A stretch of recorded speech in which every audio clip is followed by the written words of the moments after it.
Welcome, welcome, welcome. Chuck, this is the first ever episode of the Negative Progression podcast, and what you just heard was this awesome release by the band Contender that my guest Chuck Coffey was in. Contender was a great band in the early 2000s from Boulder or Denver? Both kind of. I Okay. think I'm trying at the time. A few of us lived in Denver, and I think Cap lived in Boulder. Okay. Yeah. So basically, the purpose of this, one of the goals is just to do a deep dive into the full-length album that you released on Negative Progression Records called Away with Words. And that came out in 2002. Is that right? Yeah. Cool, cool. Yeah, basically, so who were I wanted to get started just so we understand who we're talking about when you bring up people's names. What were the names of the members of the band that were on this particular release? Sure. Aside from me, do you want like instruments too? Is that helpful? Sure. Okay. So beside me playing bass and the angry sounding vocals, there was Scott Kaplan, who played guitar and sang nicely. And then there was Sean Clausen, played the other guitar. I shouldn't say other, that sounds less than. He played the super awesome better than guitar. And then Jason Walker played drums on the record. And just so everyone understands, probably we will refer to Scott Kaplan as Cap. Yeah, that's what he would prefer. He'd be super sad if something went out and it wasn't his cool nickname. So, and Chuck, where are you right now? Are you in Denver? Yeah, I'm just east of Denver in a town called Aurora. Nice. So as far as Contender, why don't we start off with just a brief overview of the beginnings of the band, and I know you released a record before this one, and just kind of give an overview to the listeners. Sure. Let's see here. Contender started maybe in like 1999 or 2000 maybe. And it basically started as most bands I'm in start is you're hanging out with a friend and you enjoy music, so why not start a band? And that was basically kind of the start of it. I hadn't known Cap for a real long time, but we were really fast friends and got along really well. And he wrote a zine called Comfort Creature that was kind of comic bus style, and a really good writer. And he had tried starting a couple bands that didn't really get out of the practice space. So we decided to give it a go. With our original drummer was Colin Madden, who I was in a band with at the time called The Facet. So Contender would have been my third band at the time when the band started. And then our initial guitar player outside of Cap was my friend Andy Burr, who I had been in a band with previously. And we had said whatever opportunity came along next, I would let him know because he wanted to play in another band. So those are the four players to start the band. So just so I understand, and we can understand the timeline, like how old were you guys around, when the band started? Let's see here. I was 21 or 22. Yeah. And that would probably be the same. That would be the same for Cap and Andy. Colin was younger. He was a super phenom. I think he like such a great drummer at such a young age. He was probably like 16 or 17 when we first started the band. And what was the scene like in Denver? Really good. Like still like friends and things I do with my life now, like still link back to that time. Denver and Boulder they're pretty linked, and they might still be with younger crowds, but as you get older, nobody wants to drive or walk more than 5 minutes to do anything if they want to do anything at all, which Yeah. I don't want to go anywhere. But back then, like it was like a 30-minute drive between Denver and Boulder, and people went back and forth all the time for shows and parties and whatever else. Tons of bands, tons of DIY, warehouse shows to, club shows with touring bands coming through. It was the days where there still weren't like as many package tours, and a local band or two always got added on to, when a touring band came through. So did Contender get those opportunities to open for a bigger band? Yeah, And yeah, and sure. who was it? Let's see here. So the highlights, as I'm thinking about it, would be um, the cool story is we opened for Jimmy Eat World when they were doing the tour to raise the money to record what became Bleed American. Nice.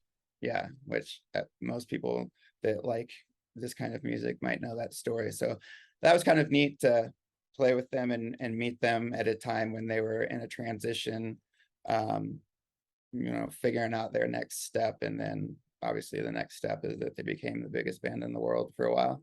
And I assume they were all like standing up front while you're playing, just totally amazed by Contender. Of course, yeah. Every touring band wants to see the openers. They love it. They can't get enough music every night. And if they don't watch you, they're assholes. So like what other bands did you open for that were also cool and touring and you Let's see. connected with? Sam I Am and a Veil come to mind. And then gosh, now my mind starts blanking. It was a long time ago. I think Small Brown Bike was one.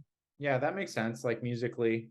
Yeah. Were those shows that you played at clubs, I guess, or were those shows were like clubs or like small theater style.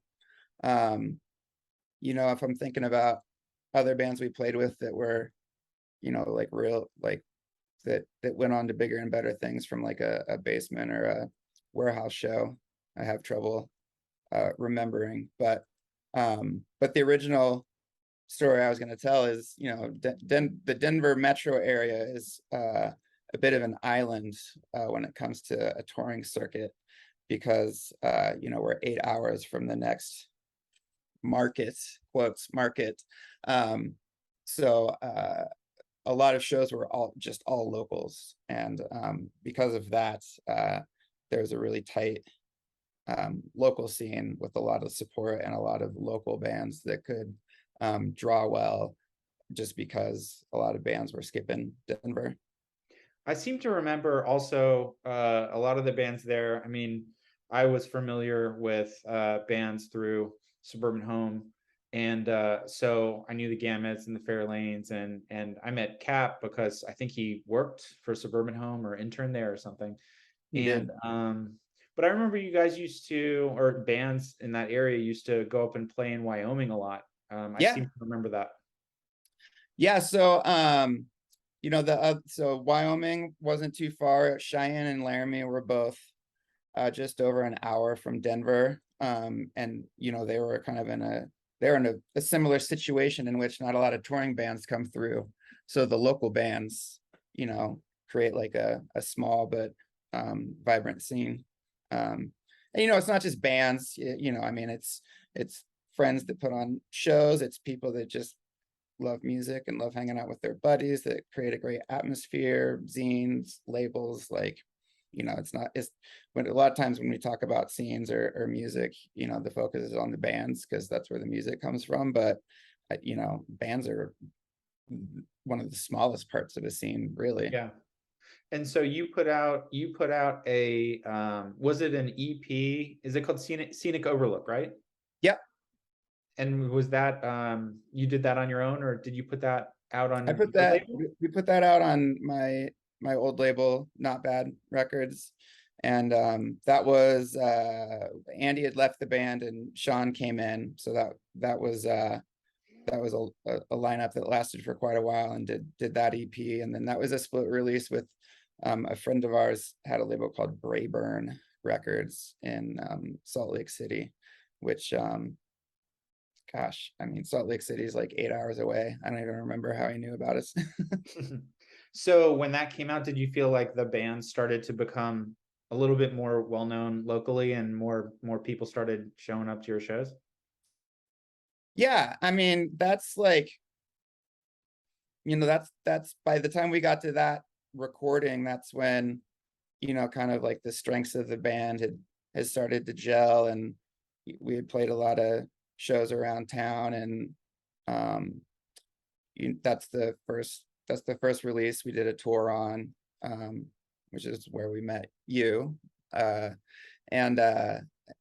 it's kind of weird, like I wouldn't say that it was necessarily like some sort of ascension and that people came to see us. It was more like we did what we always do, which is play shows with our friends, and people it was a golden era of shows and parties and friends and fun. So it wasn't like we gained fans or had a plan to like build the band. It was just like write, play, record, play, write, hang out, live life, do what you do, and just Did you we will get into the Away with Words record, but I'm so curious, your early tours, I know I know there's a good story there, but what were some of the early touring experiences like, and where'd you go?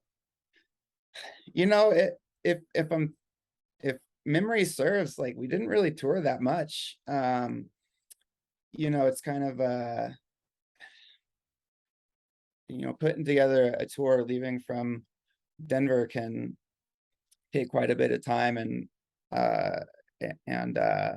it was at that point people were like finishing school and getting jobs and whatever kind of things people do. So we weren't built for touring a lot, which in hindsight we should have done it way more, because I mean, none of us are doing now what we did then, so it's not that big of a deal.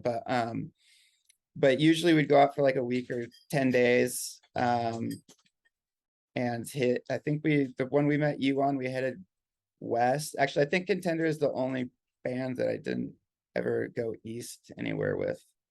And I think a lot of that was driven by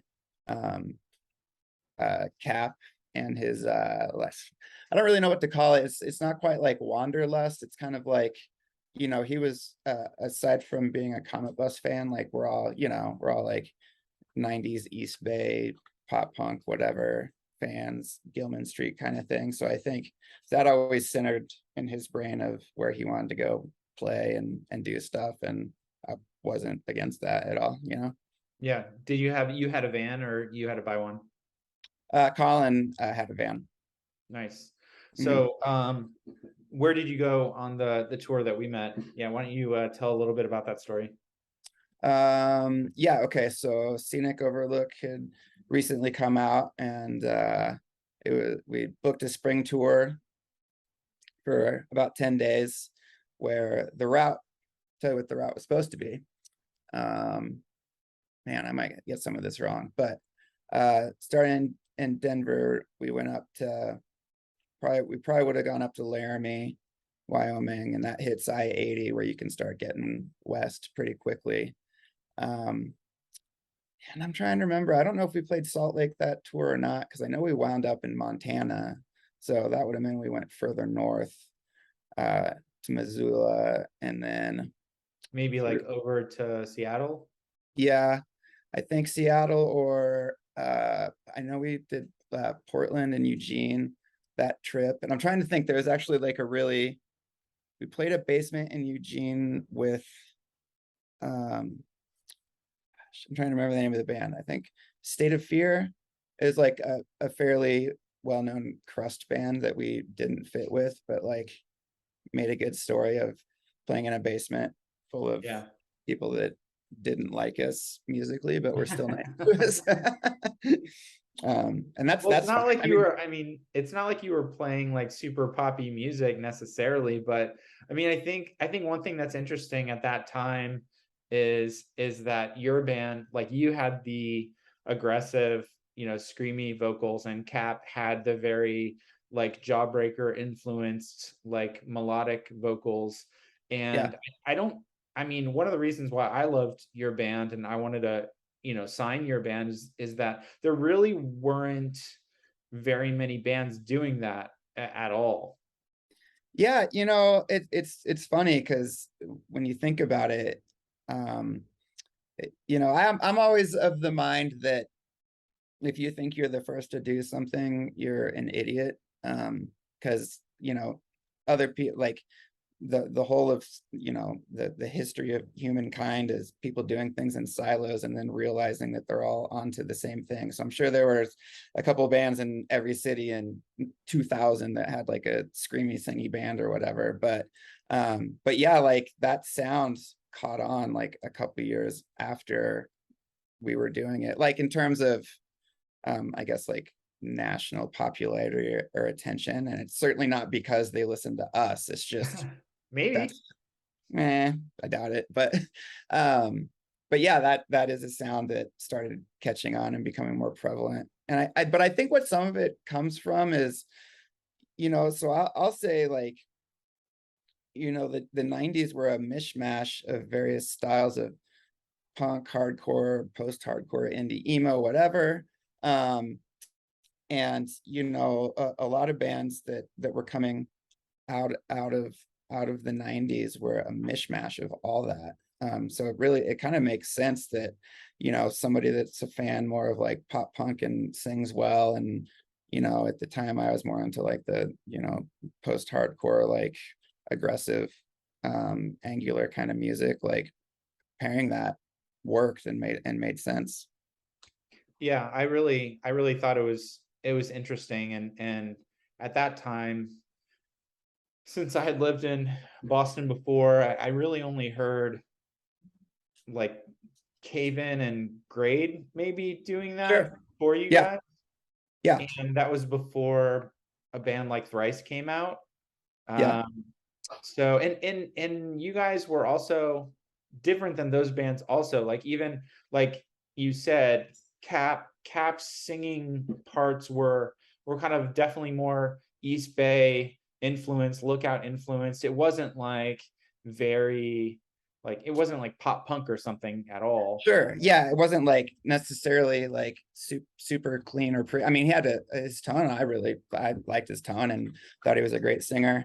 But yeah, it was very much like of the, I'd say, and how a lot of people develop is, you start understanding what pitch is, and then and then what you can do with your voice. And I think he found that early, and his influences at the time weren't like necessarily like perfect clean singers, which is totally fine. So we all kind of emulate what we like, whether intentionally or not. So you kind of had that a little bit of the like his voice would break towards the higher ends, but like in the cool sounding like emotional way, so Yeah, it was like honest. It's sort of kind of what I liked about like early Piebald, right? I mean, yeah. Yeah. it's like, those guys, at the time, like certainly couldn't sing very well, but it was just so raw and honest, and you could tell that every note that it was coming from somewhere super deep. Yeah. Yeah, that's a great example. Yeah. And I'm sure what's his butt, the singer from Piebald, is probably a like an incredible singer now, because that's what he was doing, just based off of what he felt inside. And however many years have gone by, I think he still plays music. So Yeah, Piebald got back together and they're playing some shows cool. again. Yeah. That's actually uh that I still love that band. I'll still put some of their records on. So that, I mean, um we might have opened for Piebald once, actually. Oh, They did tour a lot. Yeah. So what, when you were in like, when you were on tour, did typically, or on this tour that you were describing, were the shows sort of like classic experience for a small touring punk band where some shows had 5 people at it and some shows had 100 people at it? Yeah, that's a fairly accurate description. And I would say really what I usually remember about those kinds of tours, and I'm sure, I think it still holds true. I don't get out and about as much as I used to, but the better shows are usually the smaller towns because not as many people are coming through.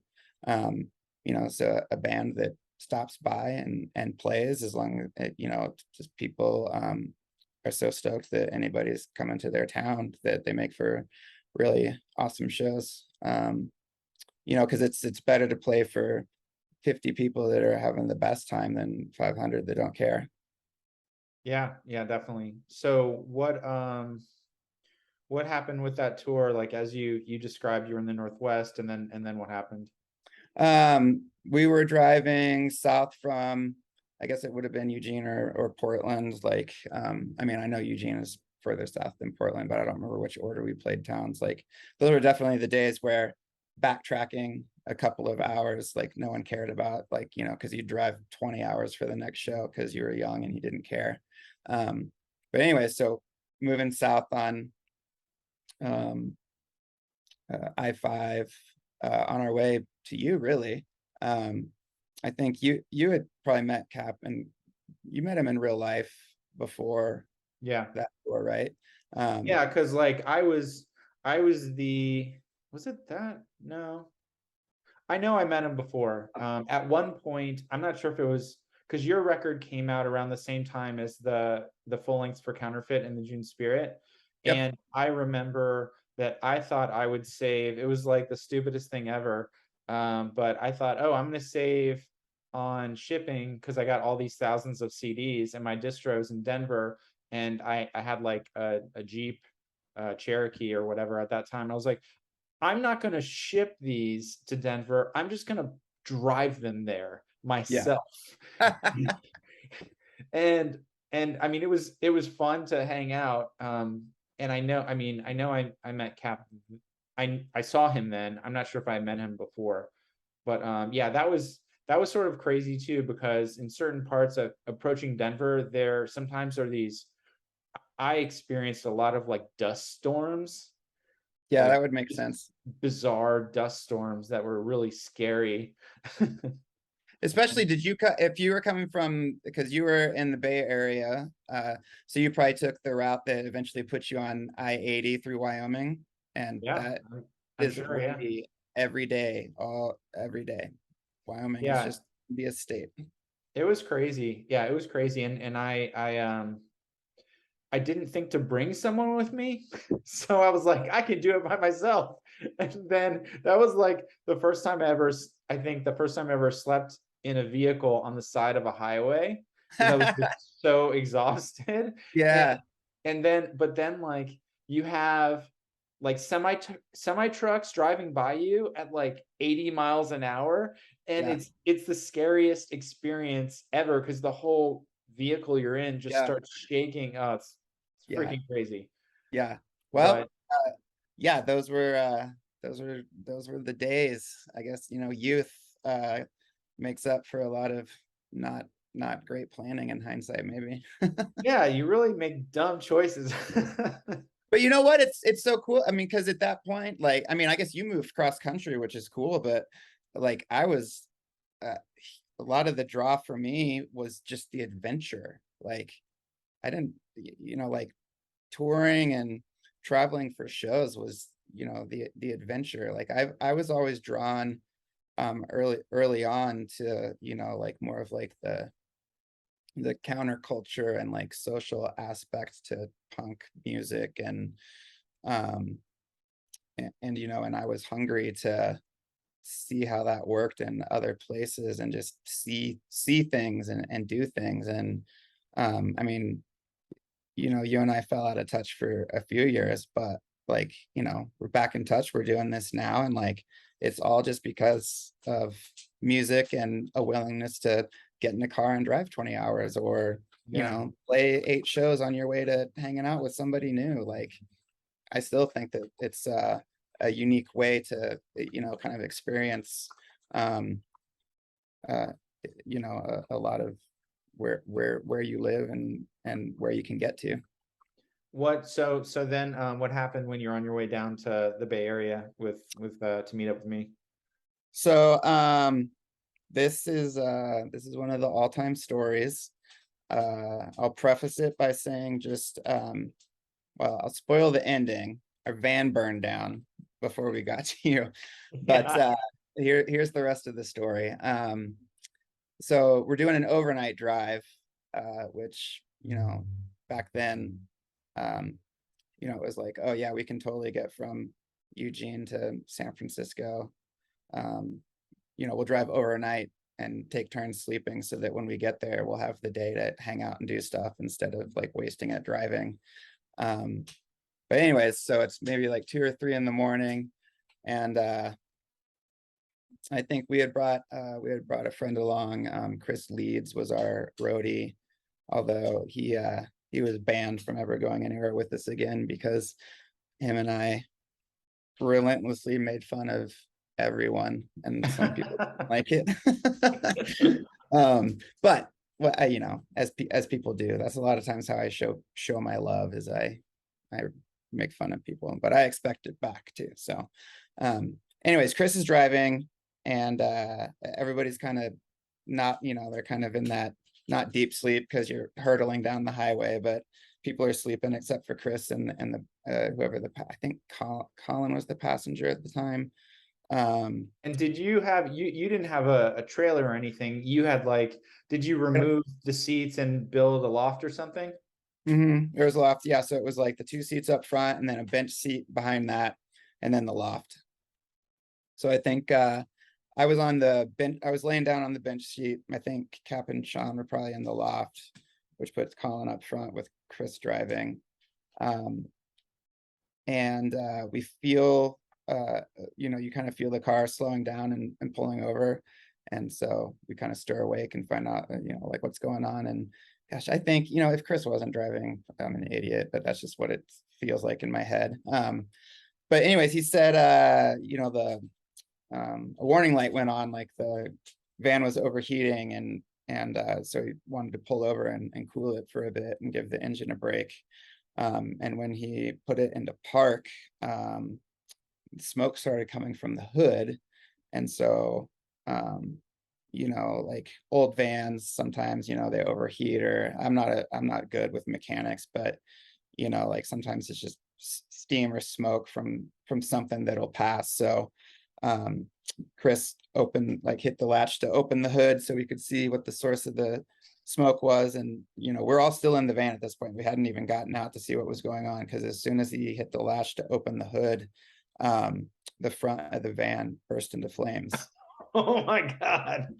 Yeah. And so we're like, everybody's kind of like stunned.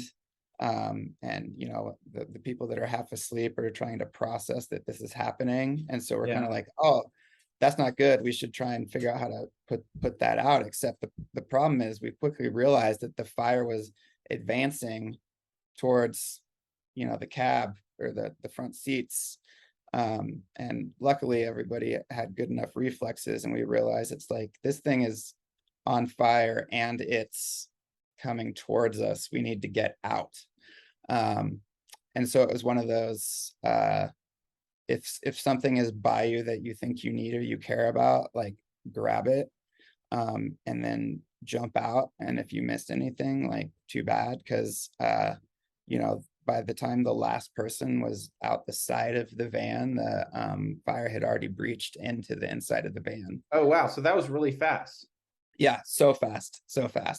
And so we're just on the side of the highway watching the van burn down. The fire moves from front to back fairly methodically, but quickly. The whole thing, I mean, honestly, the whole thing probably took under a minute. It's just like time stands still. God. but it was so fast. And we're all stunned on the side of the road. That's Colin's van. His transportation, he's very sad, which is understandable. Well, like, what about all of your equipment? Burned up. Oh my God. Everything. Yeah, everything. Like, the fire engines came a couple minutes after the fire was kind of smoldering towards the back, and they hosed the van down. Like, they pulled all the stuff out of the back and hosed everything down. I mean, there was nothing left. Like, I think there was I think a piece of my bass might have survived the fire or And something. obviously, like, you're, young people, young dudes, it's punk rock. I assume you didn't have insurance covering your equipment. Well, here's more of the story. So Colin had the basic insurance, as most people did at the time, which doesn't cover things like your van blowing up. And so, well, let me finish the rest of the story because it's still kind of cool or funny or Yeah. whatever, memorable. After the firefighters hosed everything down and they had pulled everything out, they came up to us and said, okay, everything's out, but you can't leave any of this on the side of the road. You have to take care of it. And then they got in their trucks and drove away. And so they expected us to, they had thrown all of our crap like off on the side of the road to like hose it down, like, on the shoulder. And we were like, well, we're not gonna do that. And luckily, some guy had pulled over to kind of watch what was ensuing, and he was super nice and offered to drive us to the next town, so we could find a hotel or someplace to stay until the morning where we could regroup and reassess. And he did that, and he was super nice. And that was another one of those examples of like, it's really easy to think that people are the worst and the world is a terrible place, and in a lot of instances that can be true, but there are still a lot of things that remind you that there are a lot of nice people out there too. So we experienced that. And he even came back the next day to check on us, and he asked if we had like a couple of CDs, I think, made it through the fire, and he asked if we would autograph a CD for him so he could give it to his kid because he met a band. Nice. So And so this that is was, like is this 2000 or 2001? yeah. 2000, I think, something like that. It's 2000. Yeah, it's 2000. Yeah. So I had I carried renter's insurance, so I got on the phone to kind of like see what might be covered under my renter's insurance, since like personal musicianal gear can fall under that, as long as you tell them you're not touring, or we just said we were out on a road trip, XYZ, whatever. And it wound up that my renter's insurance covered most everybody's gear. Oh, that's amazing. Yeah, so that was good. The Did you van have to was, say that like all the gear was yours? yeah. I think the Yeah, statute of limitations is up yeah, on that yeah. lawsuit, so I'm I sure wouldn't whoever worry was about like it. working the phone in 2000 isn't going to listen to this. So, Yeah, I don't think so. but yeah, it worked out that everything was covered. Eventually, everybody got new stuff. Even like some personal effects got replaced. It's just the big loss was the van for Colin, because nothing covered that. And I don't even remember what happened around that. Like, I don't remember the aftermath for him personally of him finding his next vehicle, or what we did as a band, because it wasn't too soon after that he wasn't going to be in the band anymore. But before all that, you and Liz came and picked us up from Northern California, small Oh, town, wherever. actually, No, you just Liz Liz. Just went. Liz. Yeah, Liz went. Yeah. Liz drove up there alone to pick you up because I couldn't go, I think. Yeah. Yeah. Yeah, she came and grabbed us. And I think it was like maybe like a 3 or 4 hour drive for her. Grabbed us, and then we turned around and went right back to your place. Yeah. That was so great of her. Yeah, it was. Yeah, and we got to know her on the drive back, and got to your place, and we probably all slept the rest of the day, and then hung out with you, got to know you. You both like took us around the Bay Area. We had thought about seeing if there was a way we could finish the tour with like a rental car and asking bands to borrow gear, but the logistics and the cost were pretty prohibitive. So Yeah. we decided just to get what we could to drive home from there. Did you ever tour again after that at all? Yeah. We did. The next tour was probably the next tour, aside from any like weekends. I think a lot of things that I did, and like bands of the time did, like like a lot of long weekends and stuff. So I'm sure there was a few of those, like out to we'd go out to Wichita, Kansas, or Santa Fe, New Mexico, or something, and like play shows around those areas. But the next actual tour that was going to be more than a few days was probably the one when Away with Words came out. Okay. And we that's came out. That's a great segue. And I was looking at the insert actually, and it said that you wrote the lyrics to 2 songs, right? A Call to Arms and The Sum of All Parts. Is that right? That sounds right. I forgot to do my Well, homework. I was just hoping that my memory would serve. yeah. Well, let's listen to a little bit of A Call to Arms, okay? Okay.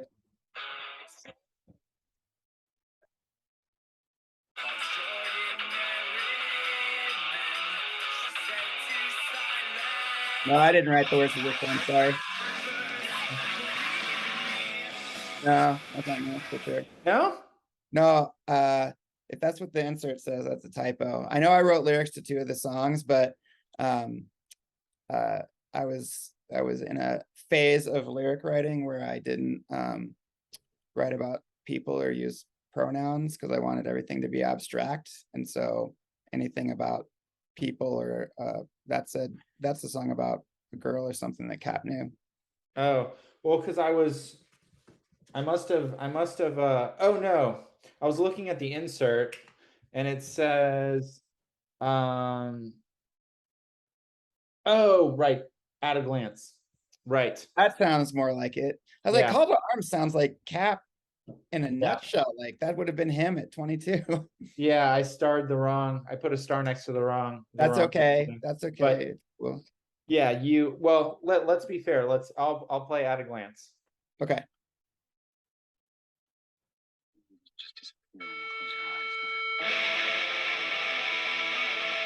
Oh yeah.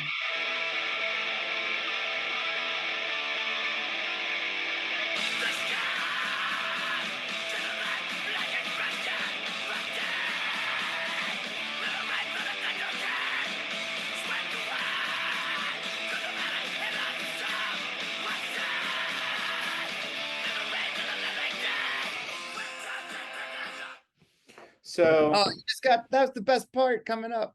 well, no, I know. I don't know actually. Well, everyone, I hope will listen to this record on Spotify or Apple Music after listening to or watching this interview on some sort of social YouTube thing. But so At a Glance and The Sum of All Parts, what was it about how your songwriting process went with Contender that those 2 you wrote the lyrics for, and then the others Cap wrote the lyrics? I mean, Cap is, he's a writer. Like that was his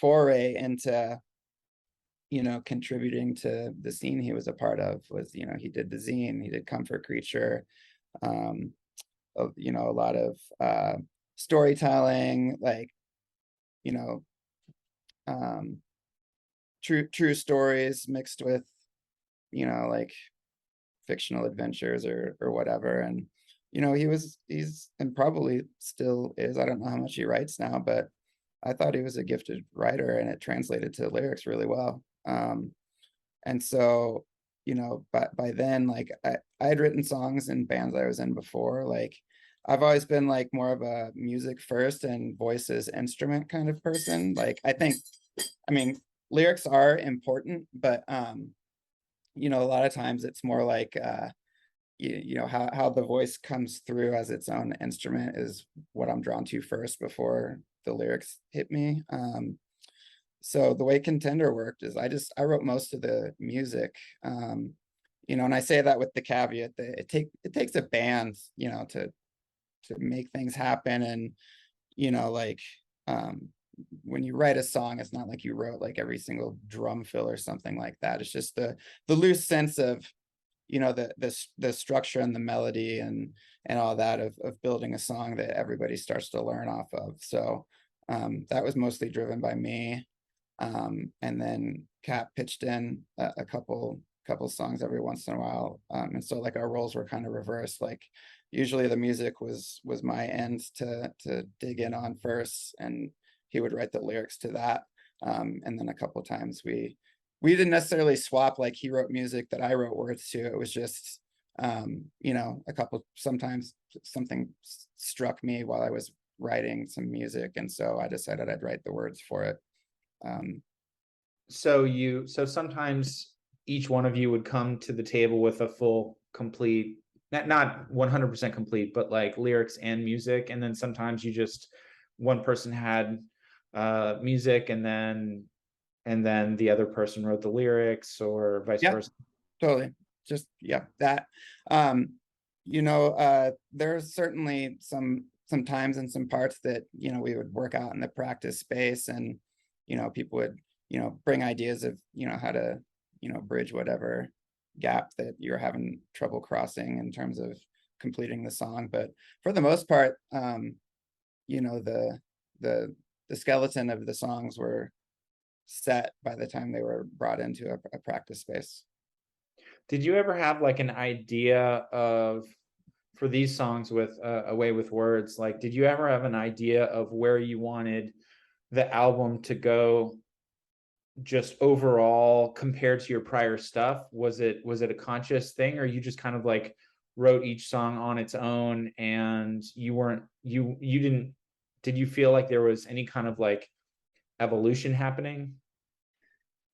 That's a really good question. And, I might have a couple different answers for it. The way that, and even still, like, the way that I write is, sometimes I'll like have an idea in my head that I need to transpose to guitar and make it become a thing. But a lot of times it's just, and I still do this, like 2 or 3 times a day. I just walk by a guitar and pick it up and strum it a few times, and then if something like starts to sound cool, like I'll get sucked in and kind of like work on it. And even back then, that was a little bit of my approach, at least. I was specifically trying to write songs that were aggressive but still had room for melody.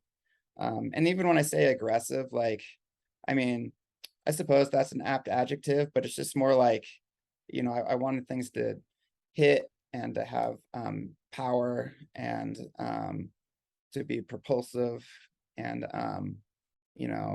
be something that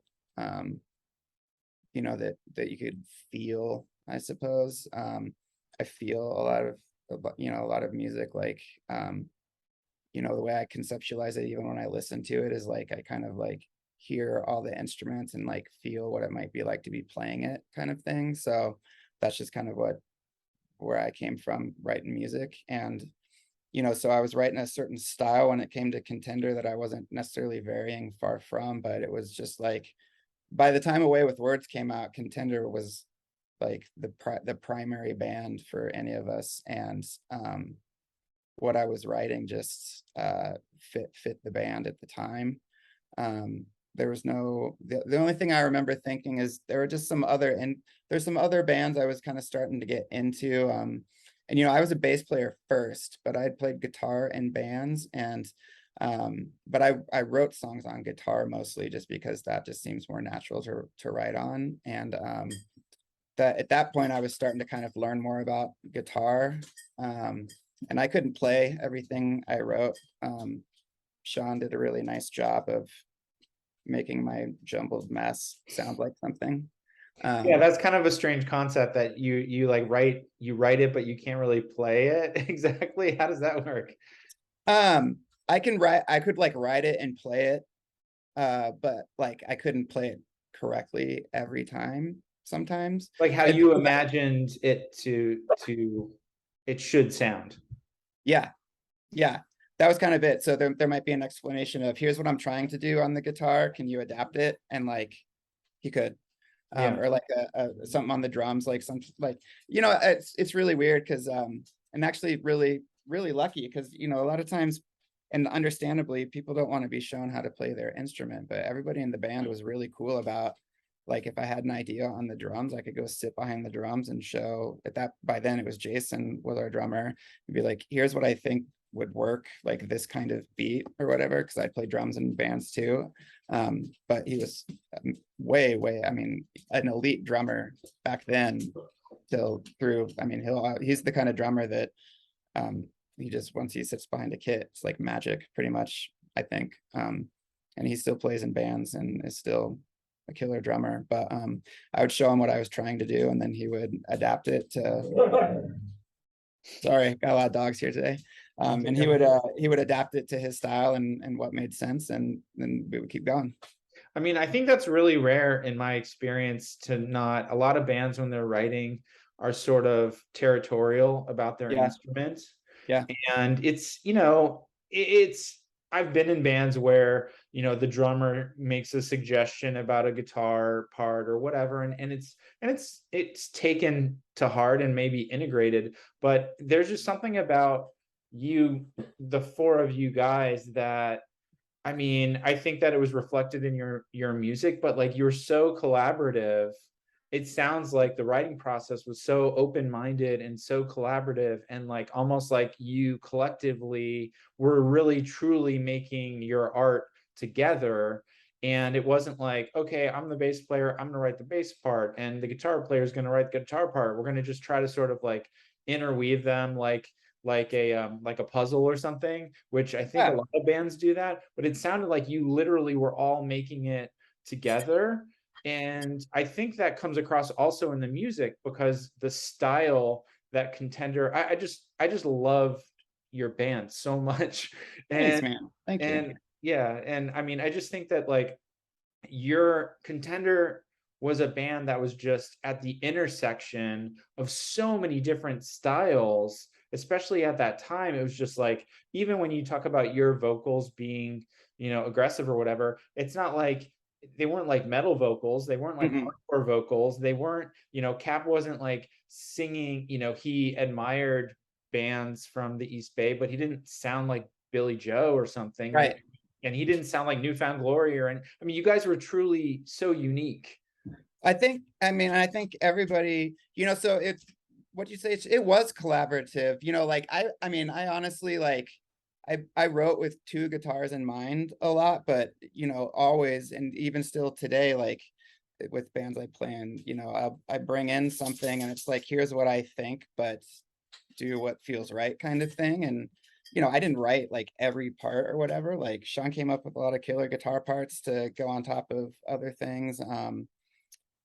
Cap was I don't think he gave himself enough credit on guitar probably. And even when we were like writing out credits for the album, I think it said music by me and the band or something, and I was like hesitant to be singled out like that, but we had kind of but it's also kind of like I do like seeing writing credits sometimes on records because it's fun to see like, and kind of you get an insight into the band of who writes what, like, and Yeah. it's like say like the Descendants and All are a really good example of that, because you wouldn't think that their drummer writes all their best songs, but Oh yeah. you read the credits and you find out that he does, like, Yeah. and I Yeah. think I so, mean, and I like, think Cap really liked that too. So we did a little more. That was probably the first band where anybody was really highlighting like who did what, aside from playing instruments. yeah, I was looking at the insert, and there are a couple different places where it says, music by Chuck and Contender, except All My New Friends Make Old Mistakes by Cap and Contender, and then All Words by Cap except At a Glance, and The Sum of All Parts by Chuck. And then of course there's a Pinhead Gunpowder cover, Hmm. right? And that's Keeping Warm in the Nighttime. Yeah. So that's really interesting, and I think it's cool that you guys did that, because I mean, on one hand, some bands are just like, oh, we want to share the credit evenly, and I mean, technically with traditional songwriting, a lot of times the drummer doesn't get any kind of songwriting credit Yeah. typically in traditional songwriting. It's the people who write the melody and then the people who write the lyrics. Yeah. And that's cool about punk rock, to sort of split it all up evenly. But it is kind of like you said, it's kind of neat to see if different people write different parts and different lyrics on different songs. It's kind of cool for the listener, I think, to know that. Yeah. I do like that. So that's why I always say, like, with the caveat of I wrote XYZ, but it sounds the way it does because it was a band, like Right. that's So and when that you recorded, went in to record Away with Words, why don't you say, like, what studio it was, who recorded it, and just talk about the experience of recording. sure. So let's see here. That was a bit of you're gonna well, what a terrible, I was about to make an analogy. I was gonna say you're about to get a peek under the hood at like the inner workings of the band with that. And I just told a band burning down story, but um that was I will say overall, and with time, like there's a lot to enjoy about that band during that time making that record. Personally, I was having a really hard time, and learned a lot about myself and made a lot of improvements after that time. Um, and that being said, everybody goes through stuff like in their lives, and especially as you're navigating the transition from, you know, young adult to what am I going to do with myself kind of thing. So, um, it was really weird to be recording a record at a time where I really like,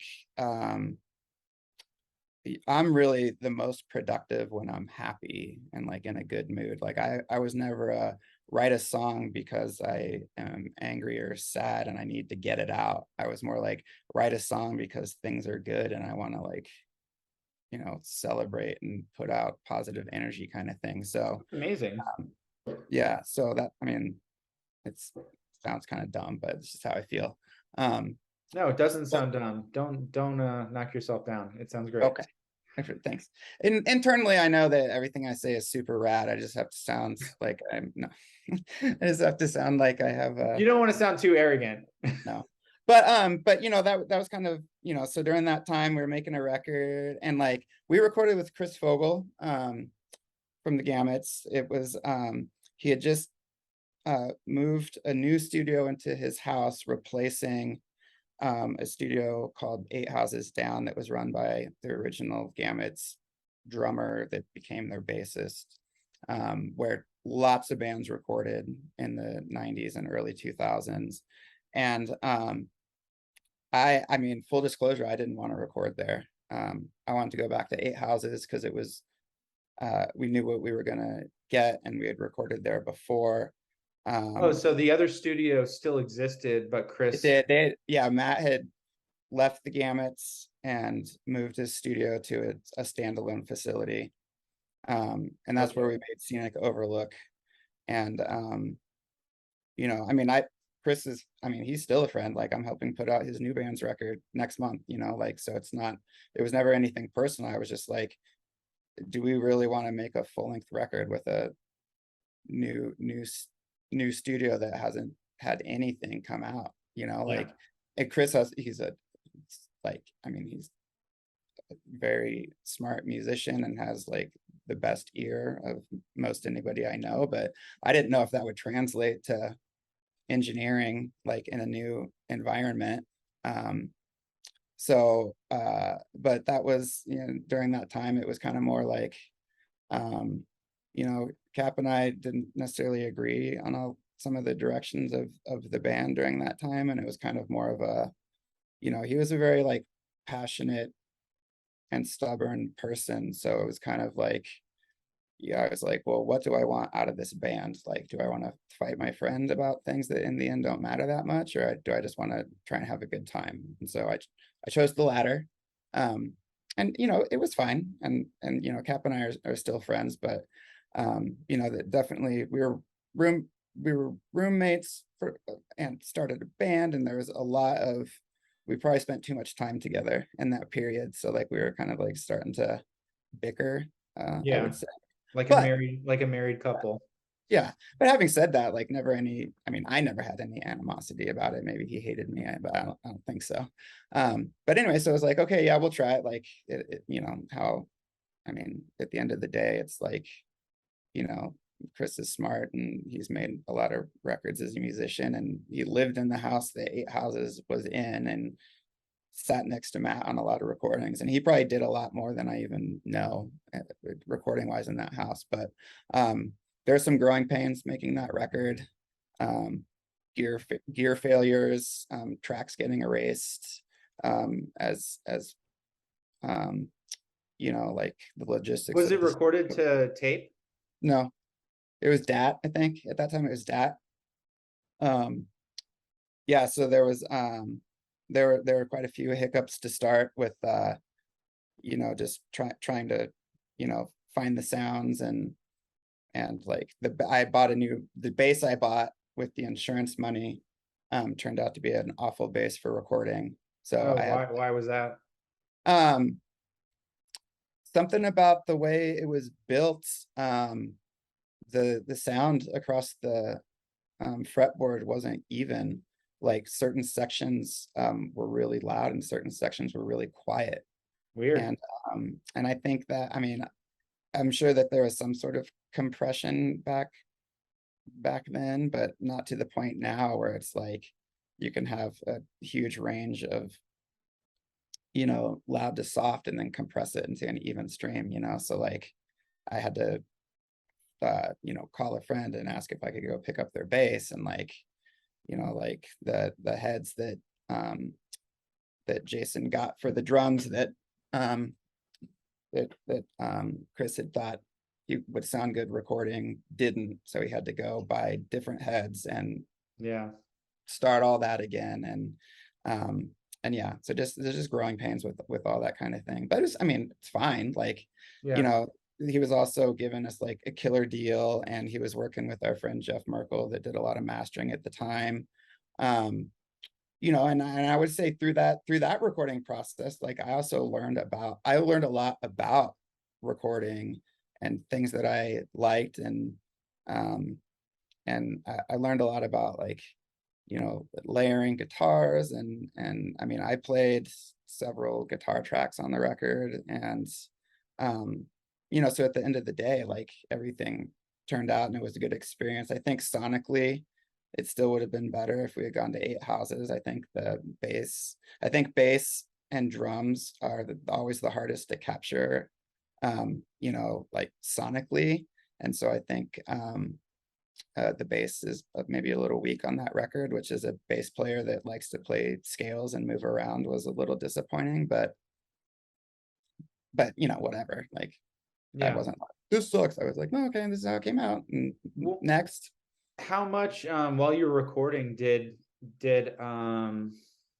was there any changing or refinement of the songs? Like, did Chris do any producing? Like, was he Oh, like, yeah. oh, well, you should move this part to there? Or what about when you're singing this, like you go, go down instead of up, or Yeah. there's That too many repetitions of the chorus or something.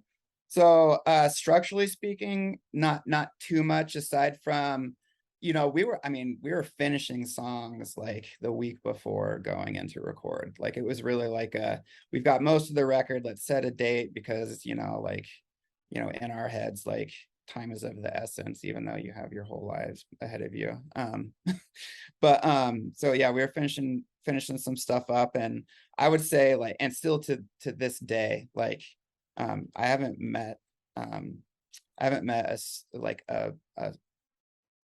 I haven't met a person that can articulate vocals better than Chris. Like he um I think his brain works in 3-part harmonies, like, Oh, wow.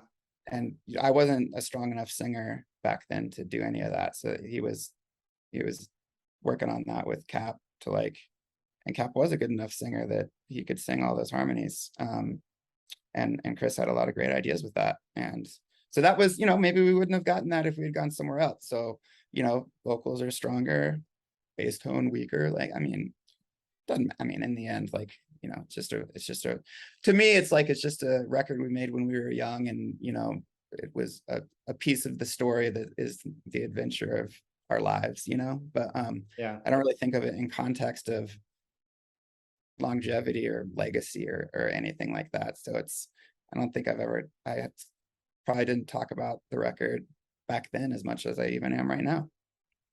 So thinking about like all the songs, I mean, there were 11 songs recorded.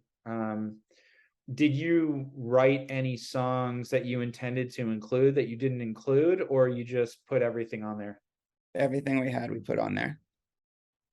And what about the deciding of the song order? Was that kind of a complicated process, or was that a band decision, or was it something that? I recall it being a band decision. So, like everybody kind of, there's always some sort of, like a band is made up of some personalities that are better at administrative stuff and some that are better at creative stuff and some that are terrible at everything and you kick them out, like whatever. But like I would say, even though I wrote a lot of the music, like that band was Cap's baby. And so he probably drove a lot of the decisions. It was kind of, I think any of the times where we ever differed in an opinion, it was kind of it was I mean, it was the I think it was the only original band he played in that like made records or toured, like Yeah.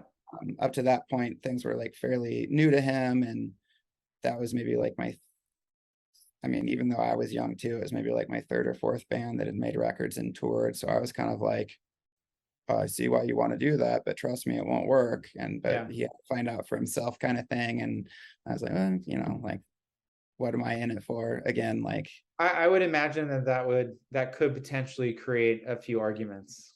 it did. But we had, like, I don't remember distinctly. I remember there was a lot of mild arguments about some of those things. It was really interesting because, when the band started, it was all like, oh, we're friends, like tight buds, like spend a lot of time together, like doing a band is natural, like the next step, right? And like, the first year of the band or whatever was all like bliss. And then like different goals set in or different priorities set in and people grow and change in different ways. And yeah, so Cap wanted to do some things a particular way, and in the end, we had a conversation. Like I made a conscious decision that I was like, I don't necessarily want to do this, that, or the other, but I'd rather do the band than not do the band. So let's try it your way. So, like these particular songs, which are some of your favorites? And if you want, I can read you the names of the songs if you don't remember. That Uh, would be helpful. so it's Last of a Living Breed, A Call to Arms, At a Glance. I Have the Conch, Scoundrel, Chalkboard Outline, Hapworth, The Sum of All Parts, All My New Friends Make Old Mistakes. I think maybe that's sort of like the first iteration of those like emo song titles from the mid Totally. 2000s. But and then the cover from Pinhead Gunpowder, not Pinhead Circus, who was a fellow Colorado band. Yes. And then Away with Words. So those are all the songs. Um, as I probably, like I said, I failed to do my homework properly, but I have listened to it like within the last year. Like, I've never really like through a recording process and like, like listening to mixes and playbacks or whatever. Like by the time a record comes out, like I don't listen to it anymore. Like I don't like.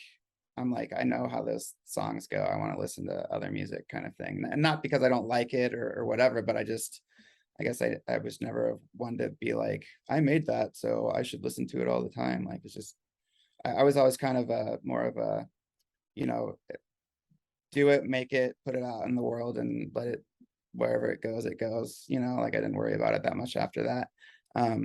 But from that record, those songs, the At a Glance, I like that one, because that was one where I started learning how to play guitar a little better, and I played a couple parts on that track on guitar, and that was fun.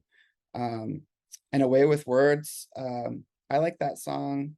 That one stands out too. Like what I remember trying, so I guess I did have a little bit of a goal with some of the songs in mind. There were some songs where I was trying to not write repeating parts, but not make like an 8-minute long song. It was kind of like it starts here and builds to here and might like have a mellower point here before like it blows up at the end kind of thing. And I think Away with Words is kind of an example of that. I think the question that I've asked Cap and you, and I'm sure everyone else that likes the record is curious. And I actually don't think there's an answer.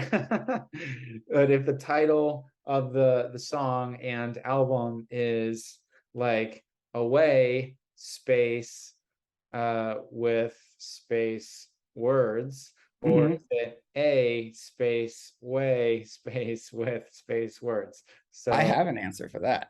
okay, what is it? I'm surprised Cap doesn't have an answer for it. Maybe he He just no, he texted me. We were texting about it, and he was just sort of being like coy. that sounds like him. That's Cap. I was like, well, is it this or is it that? And he's like, I don't know. What is it? Kind of that vibe. Yeah.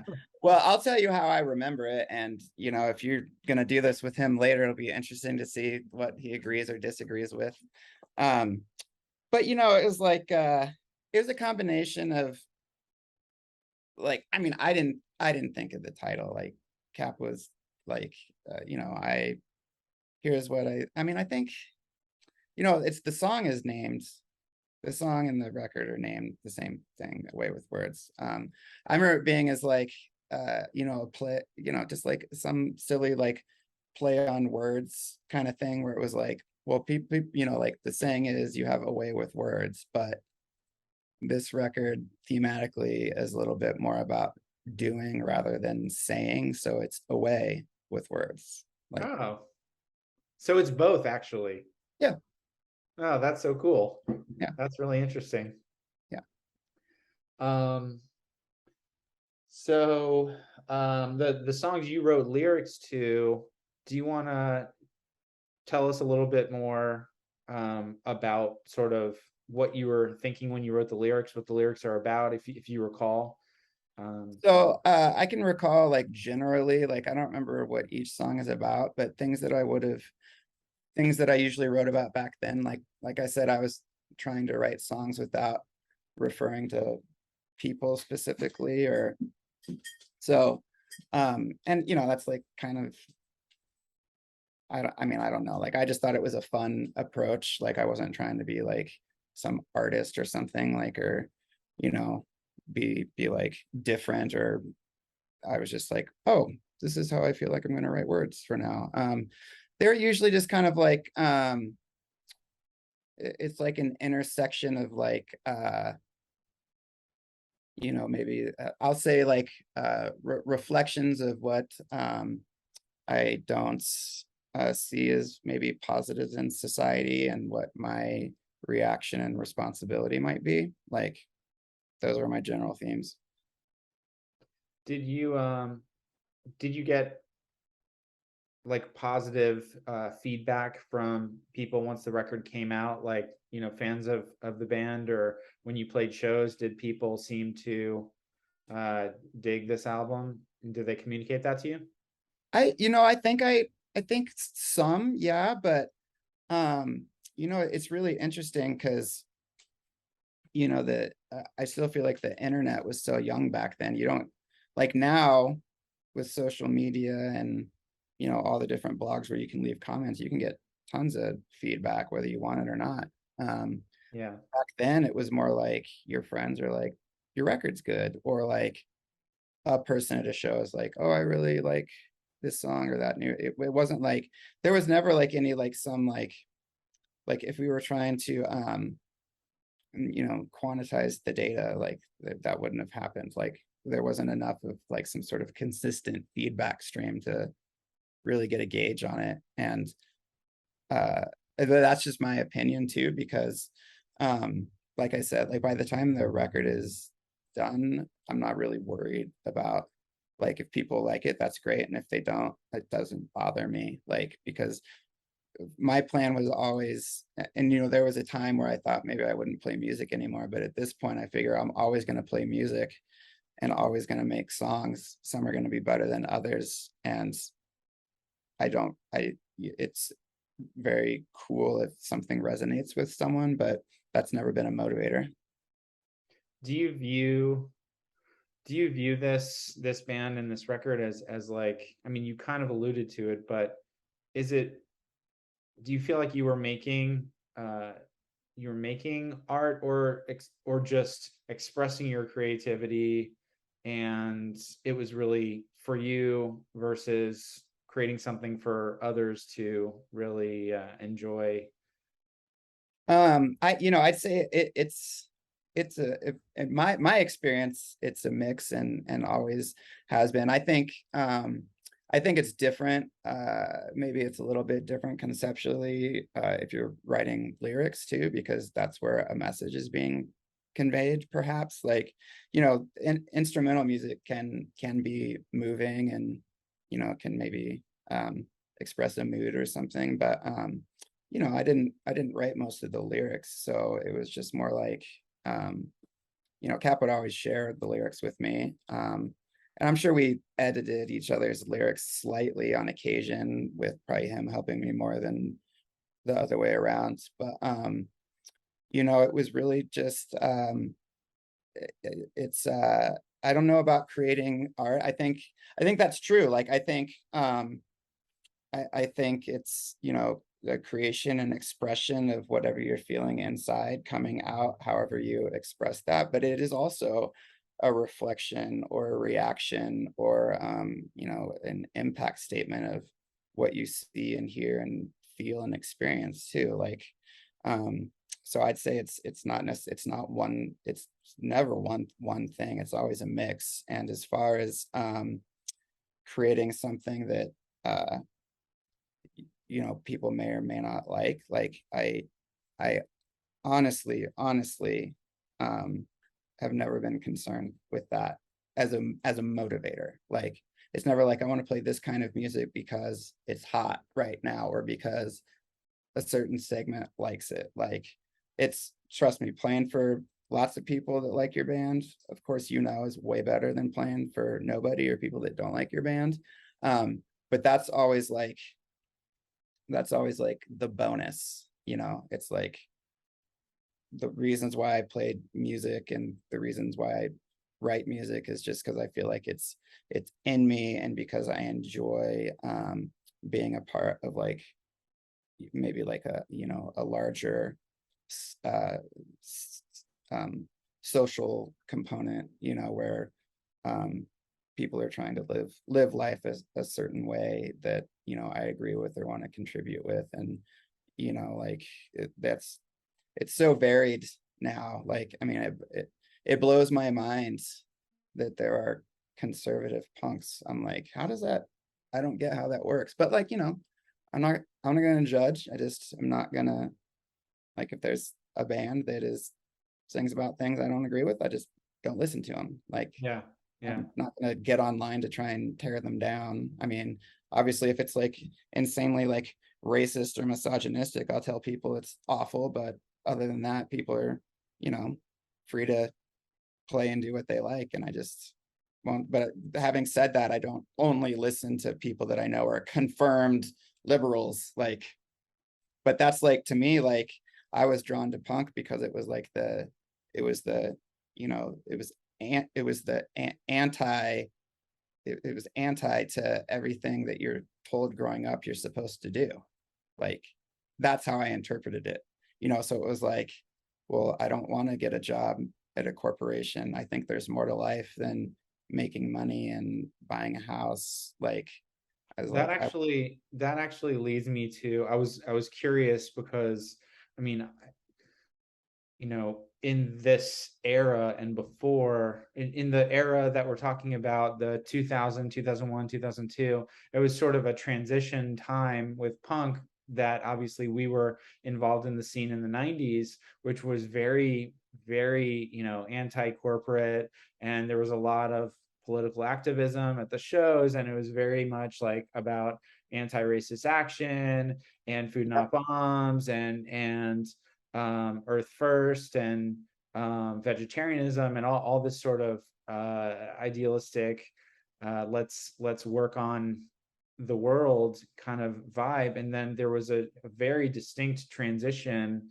I think kind of around the time, I guess maybe after Blink got big, and a lot of the bands, the whole, just the corporatization, like also Fall Out Boy, and like it was just sort of like, yeah, that's okay. We want to be on the radio. We want to be just the same as pop stars. That changed so much, and even like the Warped Tour changed significantly over the course of that time, and I think that led a lot of people that were sort of on the outskirts of punk to think they understood what punk was, but they didn't understand what punk was. sure. So Yeah. And with that's, Contender, was that anything Contender like ever struggled with? Because I just think about you yeah, guys as like DIY. big, big, big struggle. I don't know if you remember some of our conversations, but you remember you wanted us to do SoundScan sheets at shows and I was not having it. I don't remember the conversations, but I definitely wanted that. Yeah. And so I was a little bit more hard-headed back then about something like that than I would be now, just because so much time goes by and like something like that is so like, you know, so what? Like, so what, you want to track SoundScan? Like, I don't care. Go ahead. But back then I was like, tracking record sales is not why I do a band. I don't want to do that, you know, like, so I was young and So was your perspective like, oh, our label's trying to make us, you know, more, you know, corporatized or something? not necessarily, because if I'd thought that, like, I might not wanted to have worked with you, you know, like, but you know, like I thought, you know, how you approached it, I kind of thought was like, and you know, it's not like there was never a time where I was like, I don't want to play music for a living. Of course I did. Like, that would be awesome. But I never truly thought it could happen, you know? And Yeah. so like a label like yours was kind of like, okay, well, let's try what might kind of be the next step. Like we're not working with my own label, we're not working with a friend's label down the street. Like, you know, we're working with somebody that has more infrastructure and has more of a vision and has more of a, you know, a business acumen, I suppose, which, you know, I'm not like totally against, like, you know, like no one comes to see your band because you didn't sell records. Like I get Right. that, you know what I mean? So that was kind of like, you know, let's try this out. And, you know, I got poop in my pants about a couple things, and I but I eventually worked it out, you know, and I Were think certain members of the band like more inclined to, because obviously part of this thing is like, okay, we need to do XYZ to like open a tour for a bigger band we like, and what do we need to do and how do we go about doing it? Did you guys have those conversations? we did a little bit, and a lot of it was you know, you had kind of given us some homework with that of like, here's what you should think about and here's maybe what you should try. And I remember, I mean, those were some of the things that Cap and I didn't agree on all the time. I was like, he was like, I think we need to write letters to these bands. I was like, go, you can write a letter to Alkaline Trio, but they're not going to ask us to open their tour. Like, I Yeah. like, go ahead. And like, I think so. I was just kind of like, I was like, why are you putting so much energy into something with such a low chance of turning out versus whatever, I don't know, whatever else I thought at the time. I was like, we need to tour more, but we don't need to worry about who we're touring with. We just need to keep going, kind of thing. Like, Right. and in the end, we didn't do either, you know, so it's not like I'm some genius. No, I mean, I think that it makes a lot of sense what both of you were saying, and I think that there's, I think both perspectives are correct. You know, I mean, you need certain people in the band who want to just play and play more and keep playing and understand that what actually gets bands opportunities and gets music to people's ears is playing awesome music and just playing in front of them and having a great live show. And then, you know, the other side of it is that, you know, if a tree falls in the woods and no one's there to hear it, doesn't make a sound.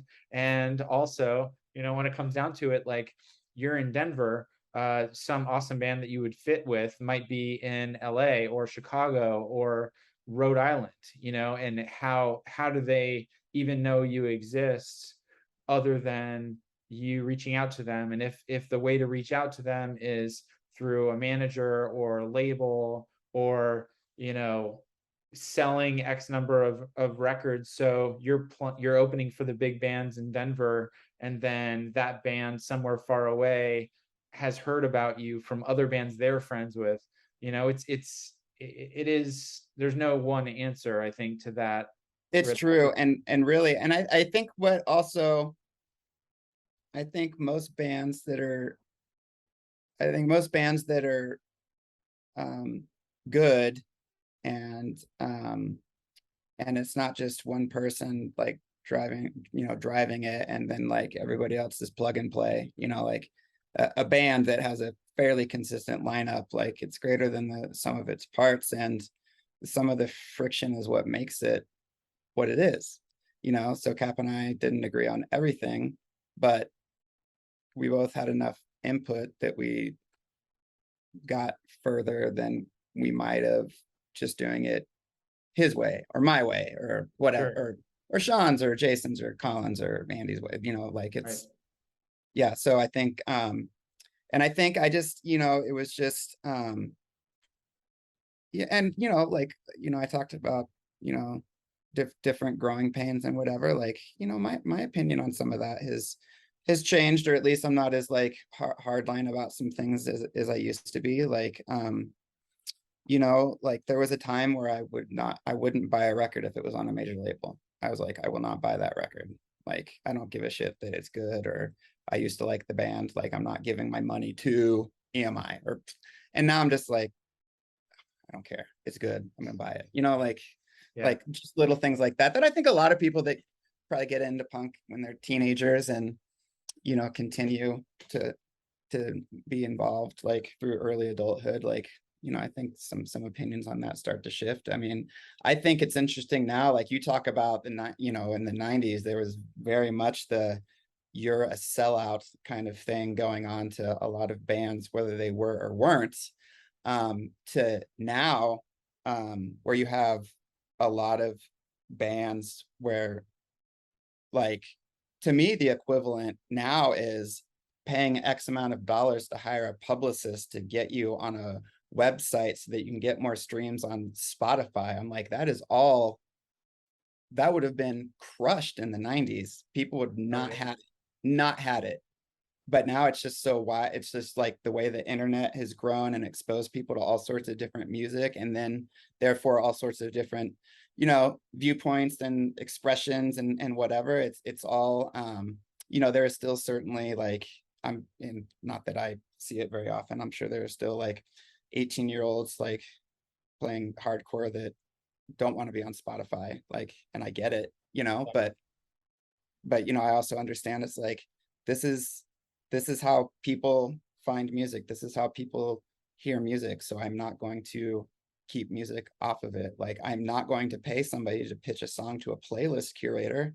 I think that's a waste and I don't care. But if someone else wants to do it, I'm also not going to I'm not going to stop them, Yeah, I mean, it's a struggle because obviously it's the same thing. Like, how do you want people to learn about the music that you create because you think they will enjoy it. And on Spotify, for example, there are so many bands that you see, like, one of their songs has a bazillion plays and all the others have very little, and it's because that one particular song is on a playlist and the others aren't. But I mean, that's not that different than in the 90s or the early 2000s when you got a song on a comp, Yeah.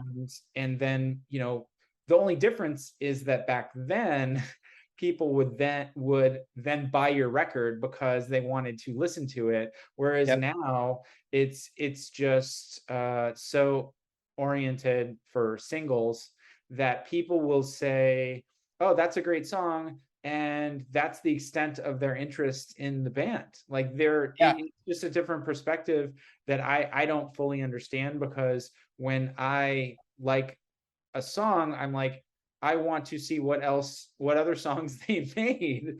I'm still like that too. And a lot of it is, I mean, it's generational. It's like how it's the time you grew up in and the society you grew up in, where you grew up in the world, whatever. Like, and all that has been like, as I'm sure you noticed, like, being involved at no matter what level of music for 20 some years, like seeing how all that has changed, seeing what some things that stay the same. Like, the thing that I'm always, like, I'd say back in the olden days, sometimes I couldn't get out of my own way because, I was like, well, I don't want to do that because it sounds douchey. And it's like, now it's like, well, I probably should have done that because who cares, like, and it would have been fun to see if this could have worked. But now it's kind of like, if people want to,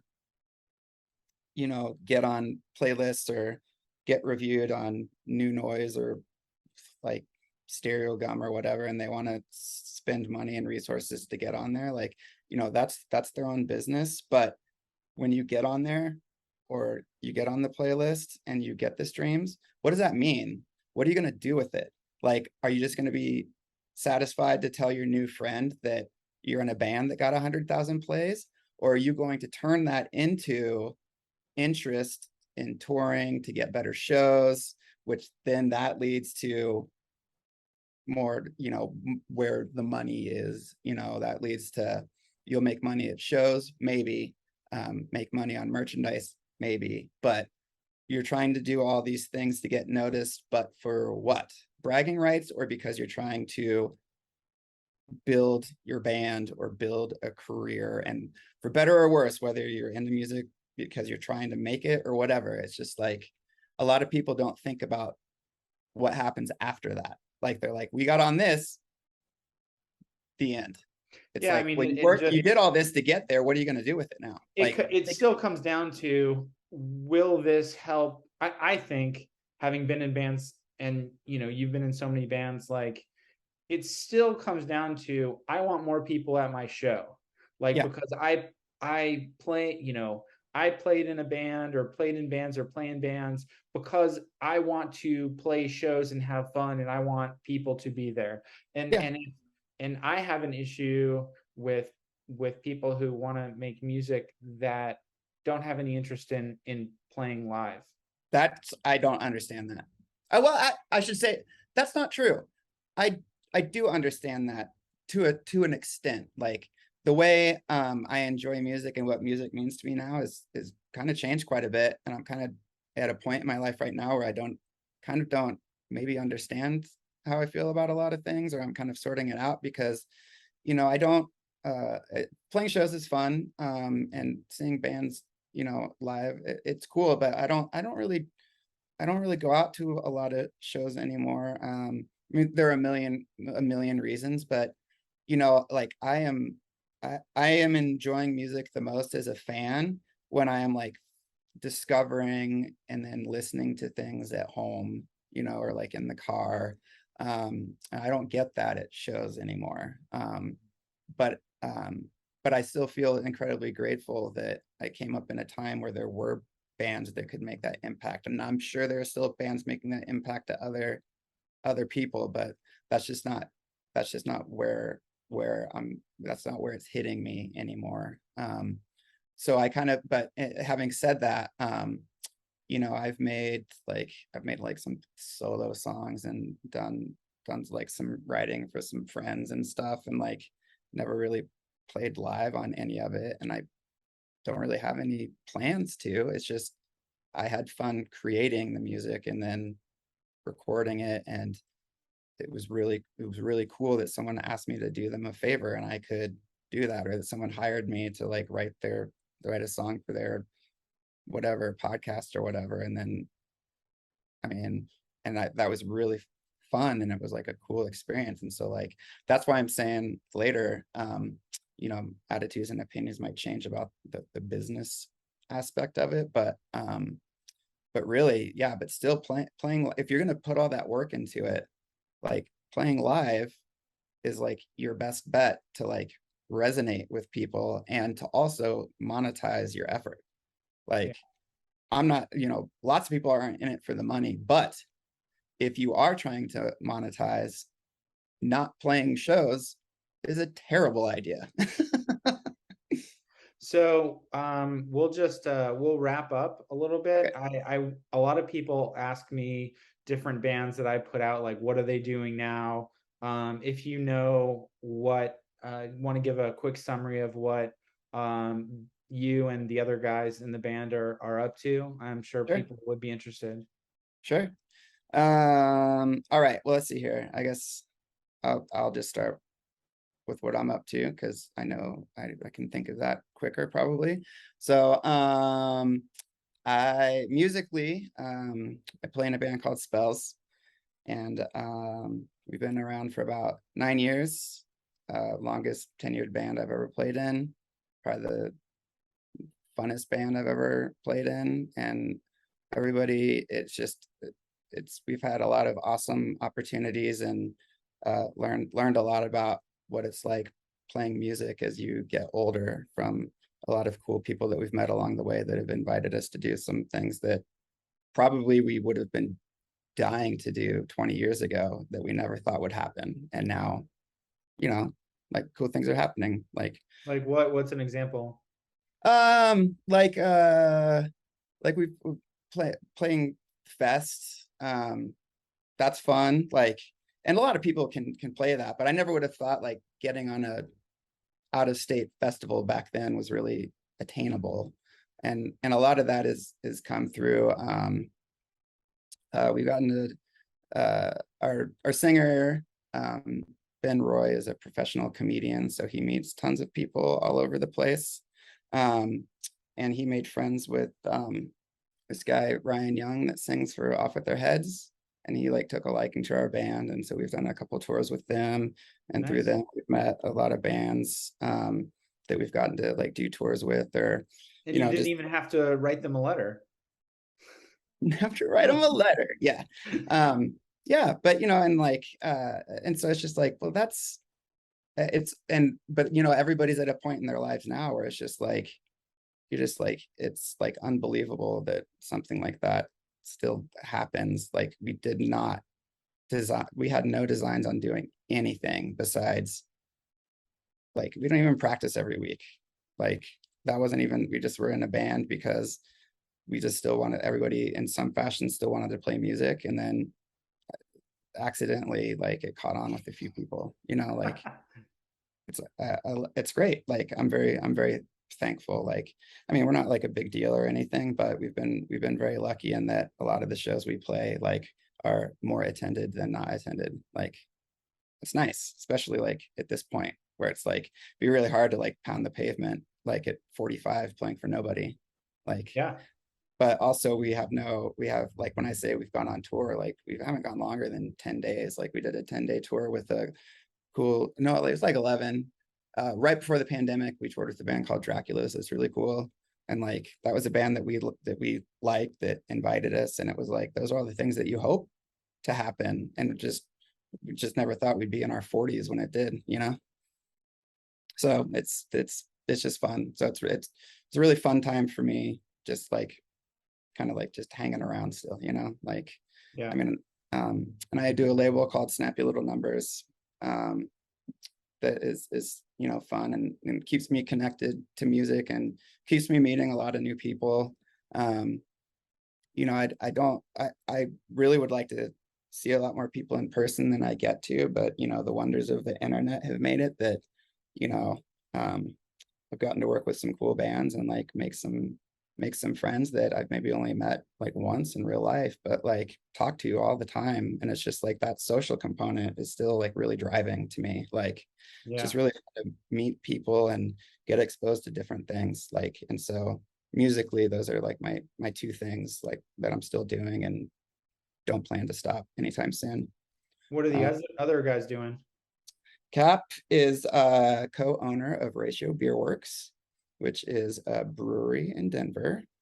And lots of breweries in lots of places these days, but it's I think they're doing super well. They just opened Yeah, a I second think location. I've actually been there last Yeah, time I was in Denver, and they have some like beers that are named after punk rock songs, yep, and I think they have shows there too sometimes. Yeah. yeah. I played there a couple times. Yeah, their beers are usually named after bands or songs. And the other owner, Jason Zembrunnen, was the singer in the Fairlanes. So, you know, still connections from a million years ago. Sean lives in New Hampshire. He just moved to, no, Vermont. Just moved to Vermont. Um, he's a web developer, like super talented, um, visual artist, and he Yeah, he puts did that. that back then too, web development. Yeah. Um, yeah, but he's turned it into um all sorts of, I mean, I don't know all the projects he's worked on, but just even now, like he just did a project. Well, when we talk about not playing shows, he does a project called Former Lives that I helped release a record for. Um, and he recorded everything by himself basically, and then invited a couple people to sing with him on it. And I have no idea if he'll ever put a band together, but it's like a beautiful record with like awesome artwork components. Like, every song came out as a single first with its own cover, and then when Cool. the vinyl came out, it's a die cut outer sleeve and then individual sheet for each cover that the single came out on with the Oh, lyrics wow. in it. Like, conceptually awesome, music's great. And so Sean's very much like, he's way like, I don't think he's played a show in a million years, but he's way more productive now than even back then, probably, in terms of music. I think his approach to it is just he found what suits him best, and he's excelled. And it's cool to see. And then Jason uh, lives in LA and manages the Kings Road merchandise warehouse that Epitaph owns. And he plays in a band called Empty Palace that I've done some records with. And he also plays in a band called Beginners, and they actually do like a lot of, now they do like a lot of sync and licensing work. Oh, that's amazing. Yeah. Yeah. So everybody is doing fine. That's awesome. Well, Yeah. I'm so excited. Thank you for having this conversation. Obviously, it's amazing to catch up again, Yeah. and I know you I know, have a million questions I want to ask you, but we'll just have to do that. well, how about I'll call you after this. All right. Okay. But yeah, just this is the first podcast of negative progression, and this is a record that I hold very, very near and dear to my heart because of the music and because of the people and because of the era in which I released it. And I just wanted to shine more of a spotlight on the band. And yeah, thanks for joining me with this whole thing. I mean, thanks for inviting me. Like, I mean, it's really cool that I get to be the first. Like, that's super fun. That's another thing. It's just like, who would have thought all this time later we'd be talking about that now? Like, Yeah. I think it's so rad that like what you're doing, like, um, getting the label back up and kind of doing the historical perspective while still pursuing new things. Like, it's really fun. It's been fun to watch. And there's things that I didn't really remember from back then that I've, re-listened to. And it's like, oh yeah, this is like, especially Counterfeit. I was like, yeah, oh yeah, Counterfeit. Yeah. Yeah, I'm trying to do both. I'm trying to highlight the stuff in the past, but stay true to my inner mission of finding new cool bands and helping spread their music to more people. Yeah. And that's been wonderful. And I have a few bands that I'm signing that are not announced yet, and they will be announced relatively soon, and everything's going good. Very But good. yeah, I'll talk to you offline later, Okay. but great to see you. Yeah, you too. Thanks a lot. And if anyone listening, thanks for listening to me ramble on about stuff. After Seth did nice jobs of setting up the questions. And everyone listen to Contender Away with Words on Spotify and Apple Music. All Okay. right. Bye bye.